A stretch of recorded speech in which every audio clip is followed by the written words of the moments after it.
ஒரு பேரே வரலாறு அழிச்சாலும் ஒழியாது அவன்தானே ஜனநாயகன்.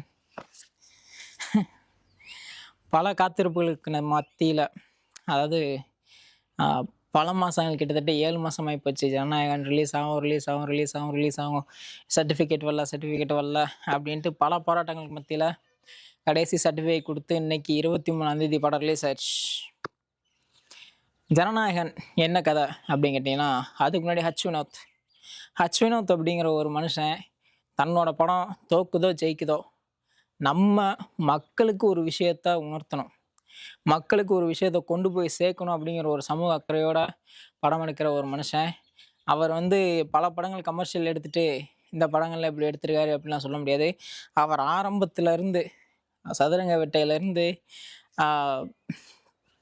தல அஜித் அவர்களை வச்சு எடுத்த படங்கள்லேருந்து எல்லாத்துலேயுமே தன்னோட சமூக அக்கறை அவ்வளோ சூப்பராக காமிச்சிருப்பாரு. ஜனநாயகனில் எப்படி அப்படின்னு கேட்டிங்கன்னா, சமூக அக்கறை, நம்ம சமூக பிரச்சனை, அதுக்கப்புறம் விமன் எம்பவர்மெண்ட், அதுக்கப்புறம் நம்ம பாலிடிக்ஸ், அதாவது கெட்டு போயிருக்கிற பாலிடிக்ஸ், இது மூணுத்தையும் சேர்த்து ஒரு படமாக கொடுத்தது தான் ஜனநாயகன்.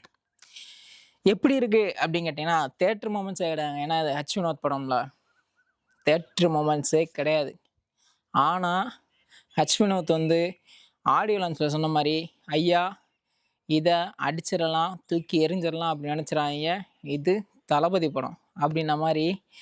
தக்காளி படத்தில் தேட்டர் மூமெண்ட்ஸ் கிடையாது, தேட்டர் மூமெண்ட்ஸில் தான் படமே. அடி தேட்டர்லாம் பிரிக்கிறாங்க, விசிலு சத்தம், நம்ம என்ன ஒரு கொண்டாட்டம். எஃப்டிஎஃப்எஸ் அப்படிங்கிற அந்த ஒரு இது குறையாமல் பார்த்துக்கிட்டாங்க. எஃப்டிஎஃப்எஸ்ங்கிற விட தளபதி படத்தை அவ்வளோ அந்த அந்த எனர்ஜி குறையாத அளவுக்கு அவர் சூப்பராக கொண்டு போயிருந்தார். ஃபஸ்ட்டு அவரோட அந்த வீடியோ போட்டதுக்கப்புறம், அதாவது தேட்டர் சைட்லேருந்து அந்த இது கொடுப்பாங்கள்ல, ட்ரிபியூட் கொடுத்ததுக்கப்புறம், அந்த டைட்டில் கார்டில் honourable chief minister Vijay, C Joseph Vijay அப்படிங்கிற பார்க்கும்போது மனசுக்கு அவ்வளோ சந்தோஷமாக இருந்துச்சு. இத்தனை வருஷமாக இது ஒரு ஃபேன்ஸ்க்கான படமாக இருந்துச்சு. விஜய் அவர்கள் நினச்சி தான் ஃபேன்ஸ்க்கான படம், ஷோஸ் எல்லாம் அவ்வளோ இதாக இருக்கும், ஃபேன்ஸ்லாம் அவ்வளோ கொண்டாடுவாங்க. ஆனால் கடைசி படம் கிட்டத்தட்ட 50 வருஷம் ஆச்சா அந்த டைட்டில் கார்டை பார்த்து. சீஃப் மினிஸ்டர், அதாவது முதலமைச்சர் நடிக்கும் அப்படிங்கிற டைட்டில் கார்டை பார்த்து 50 வருஷம் ஆச்சா. எம்ஜிஆர் அவர்களுக்கு அப்புறம் விஜய் அவர்களுக்கு தான் வந்திருக்கு. ஸோ அவ்வளோ சந்தோஷங்க அந்த டைட்டில் கார்டை பார்த்தோம்.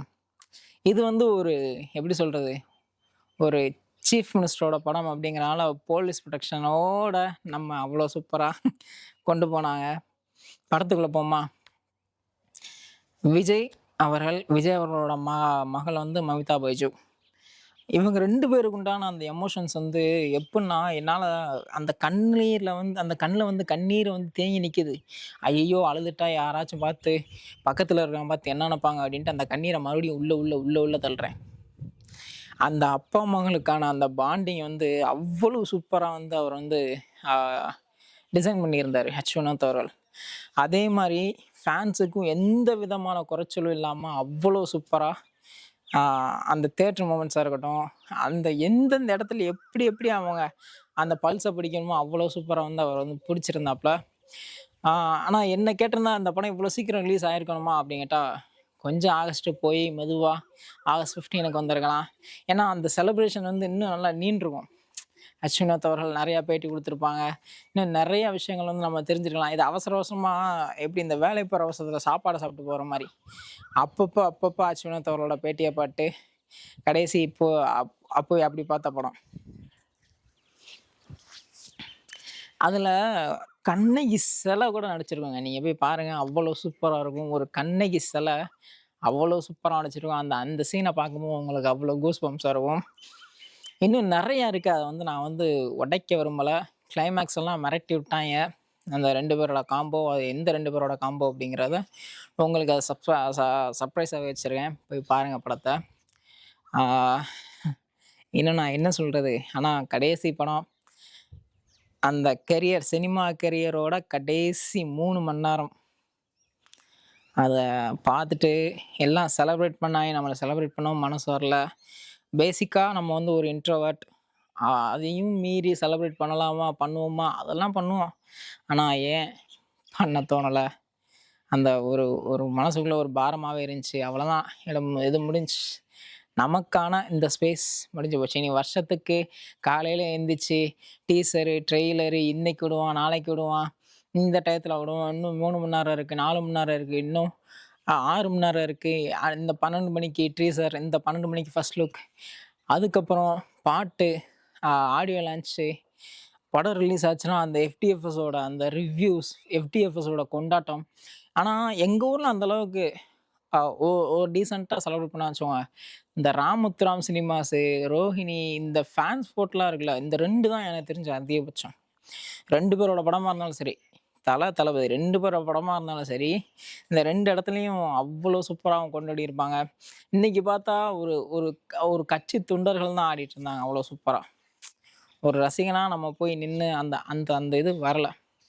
இதே அந்த 2 இடங்கள் எப்படி இருந்திருக்கும் அப்படிங்கிற யோசிச்சு பார்க்குறதுக்கு அவ்வளோ சந்தோஷமா இருக்கு. ஏன்னா, கடல் மாரி இருப்பாய்ங்க. கடல் மாரி இருப்பாய்ங்க.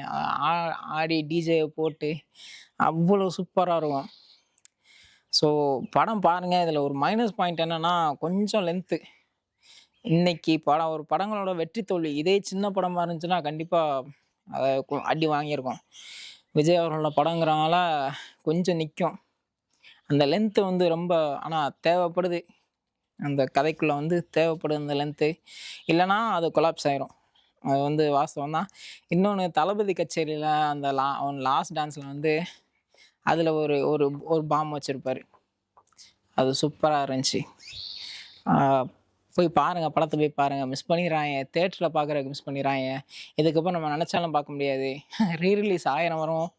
அந்த எஃப்டிஎஃப்எஸ் அப்படிங்கிற வந்து அது வந்து அப்ப அதுதான். ஒரு படம் ரிலீஸ் ஆகுற அன்னைக்கு தான் அத வந்து நம்ம இது பண்ண முடியும். அந்த ஃபர்ஸ்ட் டைம் உள்ள ஃபீல் வந்து அது வேற. அது தனி. இன்னைக்கு காலையில எங்க அப்பா அவ்வளோ கோவம். "அண்ணா நீ போயிட்டு வா அப்புறம் பார்த்துக்கிறேன்" அப்படின்ட்டாங்க. சைலன்ட்டா வந்துட்டேன்.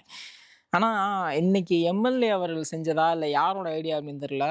ஸ்ரீவில்லிபுத்தூர் ஐயோ ரோஹிணின்னு வரும் பாருங்க. ஸ்ரீவில்லிபுத்தூர் ரயில்வே தியேட்டர் வந்து எஃப்டிஎஃப்எஸ் முடிச்சுட்டு வந்தோடனே ஒரு மரக்கன்னும், ஒரு ஸ்வீட் பாக்ஸும் குடுத்தாங்க. 2யும் வாங்கிக்கிட்டேன். எதுக்குடா வாங்கினேன் அப்படின்னு கேட்டிங்கன்னா, அதில காரணம் இருக்கு. ஸ்வீட் பாக்ஸ் அது ஒரு நார்மலான விஷயம். மரக்கன்று வாங்கினேன் என்னன்னா, இன்னைக்கு அத நான் கொண்டு வந்து நட்டு வச்சுட்டேன்னா, காலத்துக்கும் அத நான் பார்க்கும்போது, அது எனக்கு ஜனநாயகனோட எஃப்டிஎஃப்எஸ்ல கிடைச்ச மரம் அப்படிங்கிறது எனக்கு அவ்வளோ மனசுக்கு நிறைவாவும், அது அந்த அந்த பசுமையான நினைவு வந்து அவ்வளோ சூப்பரா இருக்கும். ஸோ அதுக்காக தான் முட்டி மோதி அதையும் வாங்கிட்டு வந்து, வீட்ல வந்து தண்ணி ஊத்தி வச்சிருக்கேன். கொஞ்சம் வாடி இருந்துச்சு. அத அத நல்லா செழிப்பாக்கி, ஒரு இடத்த பார்த்து ஊனுவோம். ஆ இது வந்து எம்எல்ஏ எடுத்ததா, இல்ல யாரு எடுத்த அந்த ஸ்டெப்புன்னு தெரியல. ஆனா சூப்பர் முடிவு. எல்லாரும் படத்த போய் பாருங்க. தியேட்டர்ல போய் பாருங்க மறக்காம. இந்த ரிவ்யூக்கு அப்புறம், அதுக்கப்புறம் லீக்டு மூவிய பார்த்து அதுக்கு ஒரு ரிவ்யூ போடுவோம். Tata bye bye. See you in the next video. மறக்காம சப்ஸ்கிரைப் பண்ணிட்டு போயிருங்க. ஷேர் பண்ணிருங்க.